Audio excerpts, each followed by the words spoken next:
నమస్తే people, welcome back to KK stake. ఇది కాస్త స్పెషల్ వీడియో.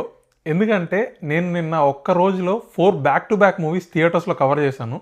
సో నేను చూసిన మూవీస్ పైన నా థాట్స్ ఏంటి అనేసి ఒక్కొక్క మూవీ గురించి డీటెయిల్గా మనం ఇందులో మాట్లాడుకుందాం. ఈ వీడియోని నేను 2 పార్ట్స్గా డివైడ్ చేస్తాను. ఫస్ట్ వీడియోలో నేను ఫస్ట్ చూసిన ముఫాసా అండ్ సానిక్ ద హెడ్జాగ్ గురించి మాట్లాడతాను. అండ్ రెండో వీడియోలో 2 మలయాళం మూవీస్ కవర్ చేశాను. ఒకటి రైఫిల్ క్లబ్ అండ్ ఇంకోటి మార్కో. ఆ 2 మూవీస్ గురించి సెకండ్ వీడియోలో మాట్లాడతాను. So let's begin with Mufasa.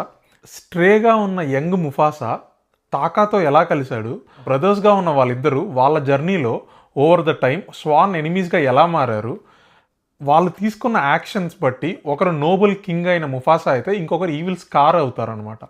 So వాళ్ళ ట్రాన్స్ఫర్మేషన్ ఎలా జరిగింది అనే దాన్ని ఫోకస్ చేస్తూ ఈ మూవీ ఉంటుంది. వాళ్ళు అలా ట్రాన్స్ఫార్మ్ అవ్వడానికి తీసుకున్న సిచ్యువేషన్స్ ఏవైతే ఉన్నాయో అవి చాలా ఇంట్రెస్టింగ్గా అనిపిస్తాయి. ఎందుకంటే వాటిని బ్యాక్ చేస్తూ మంచి ఎమోషన్ ఎస్టాబ్లిష్ చేశారు అండ్ అది చాలా బాగా వర్కౌట్ అయింది కూడా. And Mufasa and taka track మాత్రమే కాదు, నాకు సర్ప్రైజింగ్గా అనిపించింది ఏంటి అంటే ఫస్ట్ పార్ట్లో మన సింబాని పైకెత్తి చూపించే మంకీ ఉంటుంది కదా, రఫీకి. సో ఈ రఫీకీకి అండ్ ముఫాసాకి మధ్య ఒక మంచి డైనామిక్ ఎస్టాబ్లిష్ చేశారు అండ్ అది నాకు చాలా బాగా అనిపించింది. అండ్ అది మాత్రమే కాదు, జాజు అంటే మన సింబాని గైడ్ చేసే బర్డ్ ఏదైతే ఉందో జాజుకి అండ్ సరాబి సింబా వాళ్ళ మదర్ ముఫాసాతో వీళ్ళందరూ ఎలా కలుస్తారు, వాళ్ళందరూ కలిసి ప్రైడ్గా ఎలా మారారు అండ్ వాళ్ళకి మిలేలే అనే ఆ ఫారెస్ట్కి ముఫాసా ఎలా లయన్ కింగ్ అయ్యాడు అనే దాన్ని ఫోకస్ చేస్తూ ఒక మంచి స్టోరీని డిజైన్ చేసుకున్నారు అండ్ అందులో మంచి ఎమోషన్ని వర్కౌట్ చేశారు. ఇందులో నాకు వచ్చిన చిన్న కంప్లైంట్ ఏంటి అంటే మనం ట్రైలర్లో చూసినట్టుగానే ఈ వైట్ లయన్స్ అనే వాళ్ళు విలన్స్ లాగా చూపిస్తారనమాట.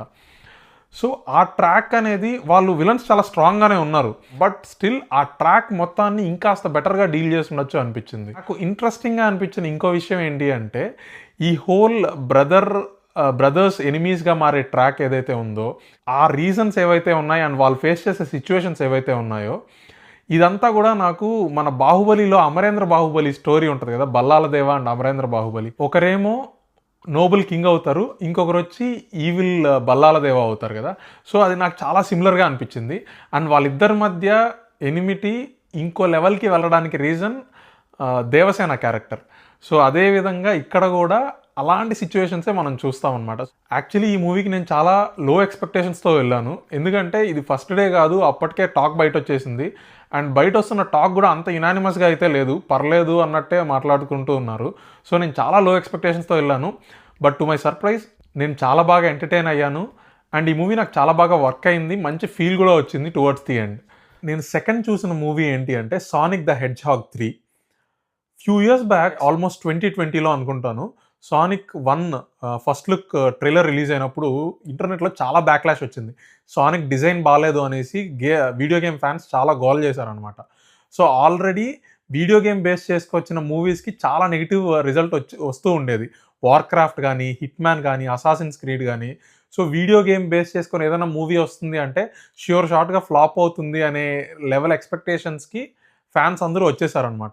సో ఆ టైంలో ఈ ఫస్ట్ ట్రైలర్కి కూడా చాలా నెగిటివ్ ఇంపాక్ట్ రావడంతో టీం అందరూ కలిసి కాస్త టైం తీసుకొని ఫస్ట్ లుక్ మీద మళ్ళీ రీడిజైన్ చేసి రీవర్క్ చేసి కొత్త ట్రైలర్ని రిలీజ్ చేశారనమాట. అప్పటికే డ్యామేజ్ జరిగిపోయి ఎక్స్పెక్టేషన్స్ బాగా లో వెళ్ళిపోయాయి. బట్ థియేటర్లో రిలీజ్ అయ్యాక ఫస్ట్ పార్ట్కి చాలా పాజిటివ్ రెస్పాన్స్ వచ్చిందనమాట. సో ఫ్రాంచైజ్ సక్సెస్ఫుల్ అయింది అండ్ ఎక్స్పాండ్ చేసుకుంటూ కొత్త ఇన్స్టాల్మెంట్స్ ఇచ్చుకుంటూ వెళ్తున్నారు. సో ఆ ప్రాసెస్లో వచ్చింది సానిక్ ద హెడ్జాగ్ 3 అనమాట. నాకు ట్రైలర్ చూసినప్పుడే బాగా నచ్చింది. ఇదేం out of the box idea ఏం కాదు, మనం చాలాసార్లు చూసిన సూపర్ హీరో టెంప్లెట్నే ఫాలో అవుతూ వెళ్తుంది. ఇంకా ముఖ్యంగా చెప్పాలి అంటే మార్వల్ ఫార్ములానే కాస్త రీహాష్ చేసి యంగర్ ఆడియన్స్కి కేటర్ చేస్తూ వెళ్తుంటారనమాట. మార్వల్లో మనకు ఒక ఫార్ములా ఉంటుంది.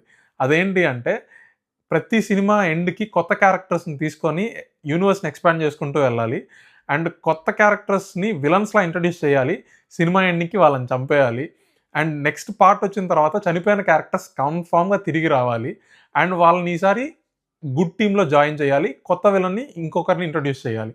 సో ఈ టెంప్లెట్ ఏదైతే ఉందో ఇదే టెంప్లెట్ని ఫాలో అవుతూ అండ్ వీటన్నిటికంటే మరీ ముఖ్యంగా చెప్పాల్సింది ఏంటంటే హ్యూమర్. సినిమా అంతా మెటా జోక్స్ ఉండాలి. As long as the movie is engaging and entertaining, మనం పై చెప్పుకున్న విషయాలు ఏవి కూడా కంప్లైంట్స్గా ఉండవు. బట్ ఒకవేళగాన మూవీ తేడా కొట్టింది అంటే పైన మనం మాట్లాడుకున్న ఆస్పెక్ట్సే మూవీకి పెద్ద కంప్లైంట్స్గా మారిపోతాయి. Fortunately sonic 3 again delivered. Movie చాలా బాగా వర్కౌట్ అయింది.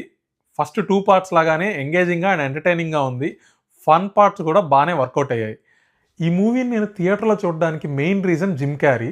ఫస్ట్ 2 పార్ట్స్లో రోబోట్నిక్గా ఆయన యాక్టింగ్ కానీ మ్యానరిజమ్స్ కానీ నాకు పిచ్చిగా నచ్చాయి. నేను పెట్టుకున్న ఎక్స్పెక్టేషన్స్ని 200% సాటిస్ఫై చేసే విధంగా ఈ మూవీలో ఆయన డ్యువల్ రోల్ ప్లే చేశారు. And I have to say the legend killed it again.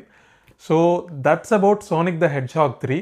దీని తర్వాత నేను చూసిన 2 మలయాళం మూవీస్ ఏంటి అంటే the Rifle Club and Marco. ఈ 2 మూవీస్ గురించి నేను నా నెక్స్ట్ వీడియోలో మాట్లాడతాను. So till then signing off. Thank you.